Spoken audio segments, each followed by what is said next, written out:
once again. Welcome to Think 304 Managerial Economics, Session 7. And in this session, we'll be looking at the organization of the firm. My name is Dr. Japamajo Kilako. In Session 6, remember we selected the right combination of inputs that firms have to use in their production in order to maximize their profits. However, if we make this optimal selection of inputs and we are not able to procure the inputs in the right way, we will still not be able to maximize our profit or minimize our cost. Again, if we do this right selection and we are not able to put labor or to drive labor into working very hard, we will still not be able to minimize our cost or maximize our profit.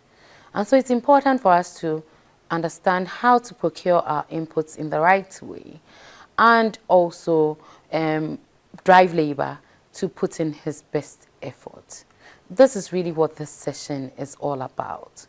And so for this session, we're going to be looking at key topics such as how to procure inputs in an optimal way and how to drive labor to put in his best effort. As usual, Buyer and Prince is our main text, and we would prefer the 8th edition. If the 8th edition is not available, you can look at any other edition that would be useful. How do we procure our inputs generally? If we're producing, we'll be buying our inputs from different sources. One, we could just walk straight to the market and buy those inputs. Another thing is that we could go into a contract with somebody and ask the person to supply us with the inputs. Another way is to decide to produce our inputs ourselves, which we call vertical integration. Each of these ways of procuring our inputs have their advantages and disadvantages. If I was supposed to walk straight to the market and buy the inputs, I'll have no business with anybody. I walk, and because I would be anonymous to the party who is selling, I just buy my inputs and then I walk off. And so there's no tight relationship between my inputs provider and myself. However, there's another advantage in that I get to concentrate on whatever business I am into. However, there's a disadvantage here. There's a disadvantage here because we can be caught up in long negotiation, trying to ask him to reduce the price, and then he would also try to bid up the prices. And that obviously would waste a lot of time and might be costly to me. Again, he can decide to give me any input at all, and I'll have no option than to take it, even though there may be many other sellers. Now, when it comes to the contract, I also have an advantage with going into a contract with somebody. What's this advantage here? The advantage here is that the person I'm going into a contract with would have no option than to give me the exact amount, the exact type of inputs that I asked for, the exact amount, and then we would already have agreed on the price, and so he will not be able to change the price. So to that extent, that's advantageous. However, it's disadvantageous in the sense that contracts are expensive. So really, when you can't predict into the future, you'd have to go into very, very short-term contracts. And anytime you go into a contract, it becomes expensive for you. When it comes to vertical integration, well, it has its advantage because you are producing the input and you tend to produce your input the way you want it to look like. However, it's disadvantageous because for vertical integration, you divert your attention from the core activity that you set out to do. So talking about all of these, what is the right way to procure your input? Should you go to the market? Should you go into a contract? Or you should produce the input yourself? To be able to make the right choice, we first of all had to understand what we call specialized investment. And to be able to understand specialized investment, we first need to understand what a transaction cost is. In buying anything or in carrying out any purchase, you would obviously be faced with a transaction cost. Now, some transaction costs are hidden, some are very obvious. Now, what do I mean by transaction cost? Any cost that you pay which is above the price of the inputs that you are buying, that becomes a transaction cost. And obviously, if you pick a car, you picked a car and then you went to buy an input, or if you are searching for an input, that would be an obvious transaction cost. So a search cost is an obvious transaction cost. Now, what we often don't take into consideration is what we call the hidden transaction costs. Now, these hidden transaction costs are costs that we incur, but we cannot obviously see them directly. And hidden transaction costs are very much prominent when it comes to specialized investment. What do I mean by specialized investment? A specialized investment is an investment that you do that cannot be used for any other thing. So that investment is just useful for one particular thing. Remember, in economics, when we are talking about investment, we are not necessarily talking about financial investment. We are talking about capital investment. So thinking about a specialized investment in here. For instance, if I was working with a particular institution and I had been asked to go for a certain training that would be just useful for that particular institution, if I was moving on to another institution, that training will not be very useful for that institution, and therefore that becomes a specialized investment. That type of investment that is carried on becomes a specialized investment because it's just useful for the institution that I'm working in.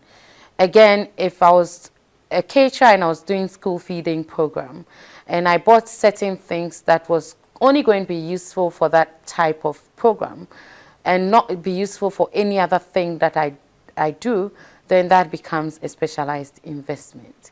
So you understand now what a specialized investment is. Where we have specialized investments, there are usually problems. There are usually problems because specialized investment would lead to costly bargaining.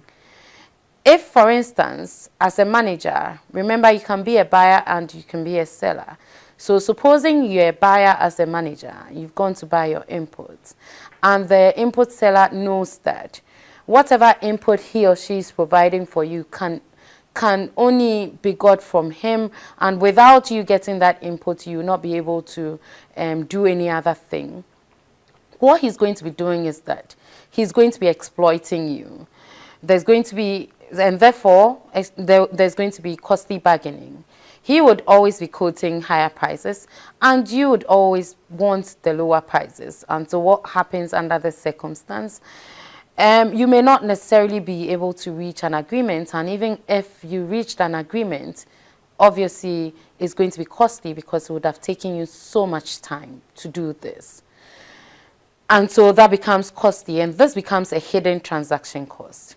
Another thing that is associated with specialized investments is what we call underinvestment.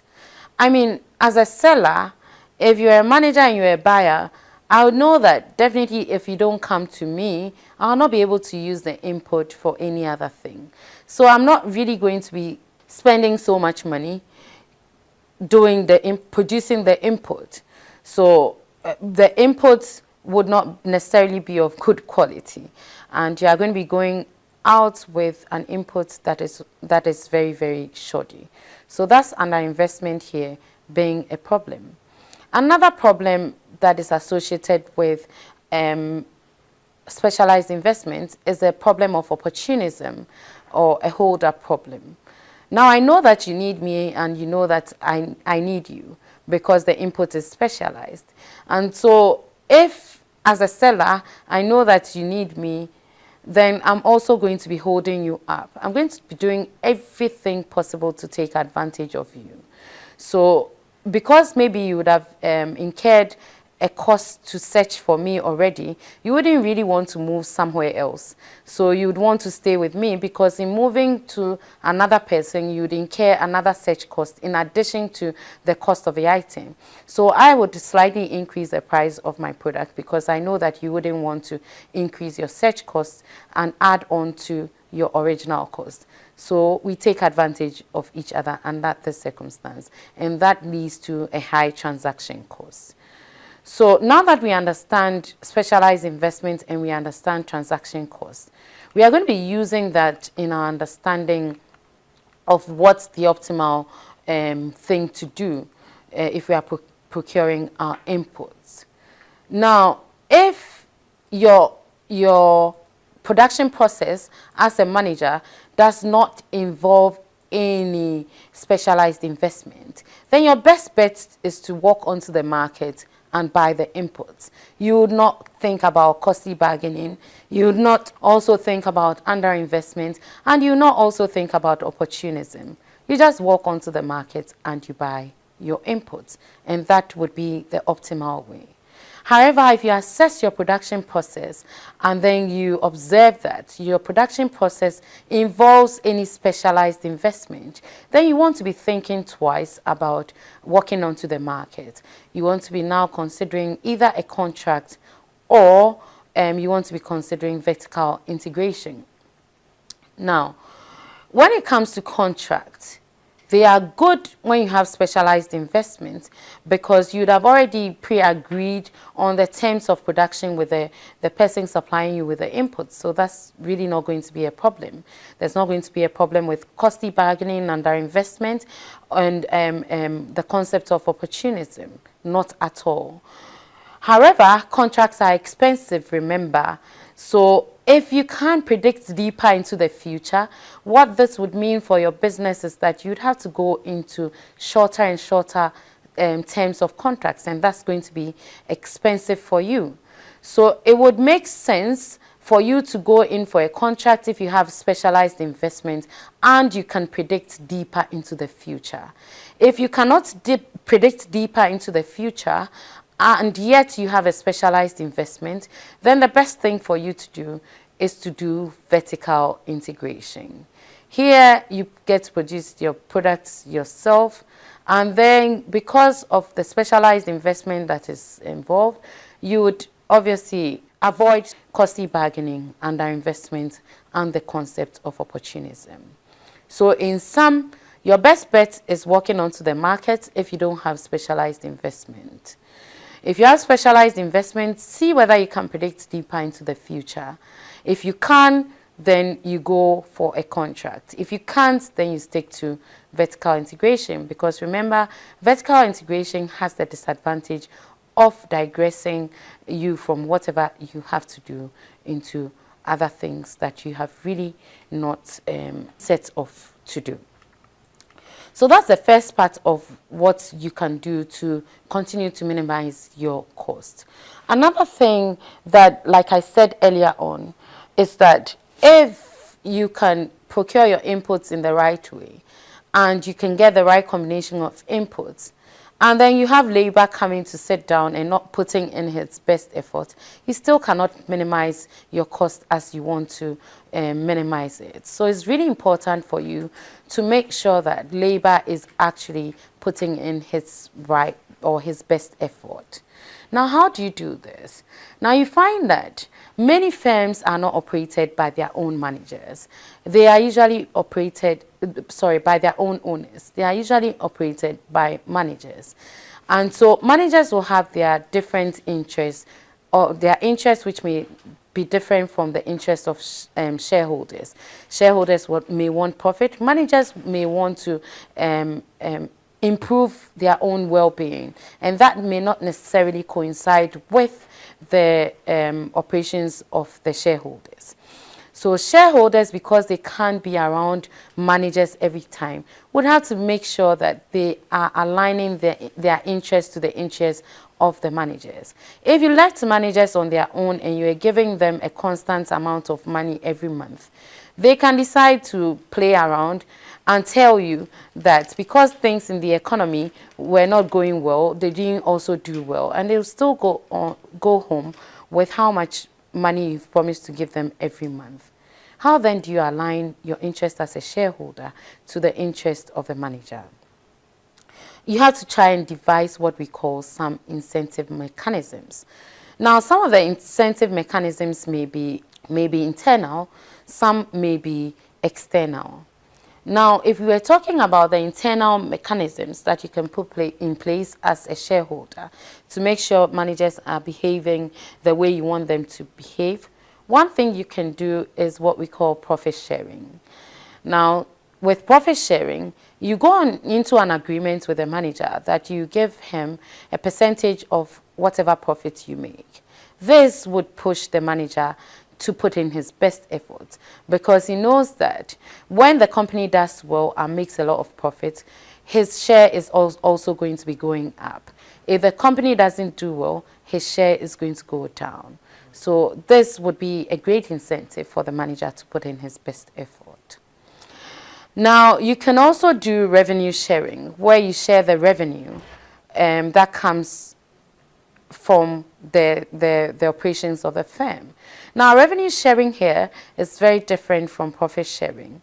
It's different, and it's useful for you to do revenue sharing when the cost of operations doesn't eat into the activities of the manager.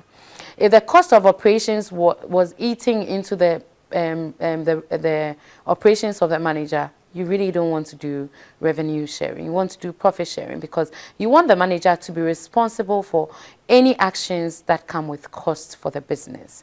So revenue sharing would mean that you would give a percentage of the revenue that comes in, but it's just useful if the cost of operations doesn't really fall in the activities of the manager.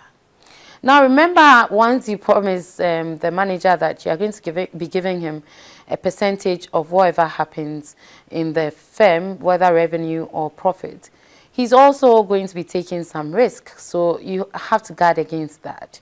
What you would want to do to guard against that would be to convert part of the percentage that you've given to the manager, either in profit or in revenue, depending on whatever agreement you've gone on with, into stock options. So you say that, well, we've agreed that 20% profit comes to you if you make this amount of profit. However, out of the 20%, 10% will be given to you in cash, and let's say 10% will be given to you in the form of stocks. That obviously would align the interest of a manager to you as a shareholder, to your interest as a shareholder, and therefore the manager would not be prepared to take on huge risk, because he's now also a part owner of the firm. Now, other external incentives could be that, well, the reputation of the firm is not going to be, of the manager will not allow him to do things anyhow, and that in itself would put a check on him. The fact that also other firms may want to take over him would, or over the firm, would also put him in check, and he would do the right thing. You're assuming that that would make him do the right thing. Now, remember, the principal agent problem that exists between the manager and the shareholder would also exist between the manager and the workers. The manager can be everywhere, and the performance of the manager would depend on the performance of the workers. And so it's important that the manager make sure the workers are working effectively. What can the manager do? The manager can also institute profit sharing. He can also institute revenue sharing, as discussed earlier on. Another thing that a manager can do is to do piece rate.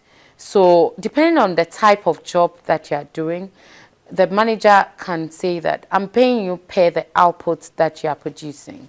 So if you were a farmer and there was a manager overseeing your activity, instead of the manager saying that, oh, after clearing this land, I'm going to give you or I'm going to pay you per hour if you clear this land. The manager can say that I'm going to pay you per acre per how much work you have done. So in that case, even if it takes you 7 years to finish clearing up an acre of land, that will not be the manager's problem. It will be your problem. So that makes sure that you are doing the job the way you are supposed to do it, or you are doing the job and then finishing on time for the manager. Now, this has to go with supervision, because if you say that if you clear 1 acre, I'm going to give you, let's say, 100 Ghana cedis. This person will be in a hurry to clear 10 acres because he would want to get 1,000 Ghana cedis in no time. So you have to make sure as a manager you are supervising his activities. Another thing, depending on the type of job that can be used to make sure labor is putting in his best effort, is time clocks and spot checks. So when labor comes into work, you make him clock in. When he goes out, he clocks out. That ensures that labor has come to work. But that really does not ensure that labor has come and has actually worked. So as a manager, this has to go with spot checks. They are working, and then you just bump in to see exactly what they are doing. Thank you for your attention, and see you in the next session. Hope you enjoyed this session and you understood